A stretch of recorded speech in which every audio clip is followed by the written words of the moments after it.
কষ্টগুলো যেন সময়ের সাথে জড়িয়ে থাকে, কাটতে চায় না।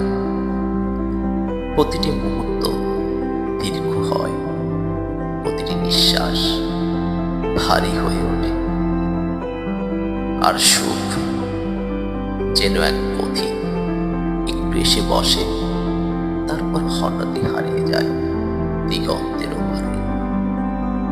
বোঝার আগেই শেষ হয়ে যায় তার অস্তিত্ব। জীবন মানে অপেক্ষা, দুঃখের ভিড়ে সুখের ছায়া খোঁজা। একদিন ভাবলাম জীবনের গল্পগুলো লিখব, কষ্টের অধ্যায়গুলো লিখতে লিখতে হাত ব্যথা হয়ে গেল। সুখের অধ্যায়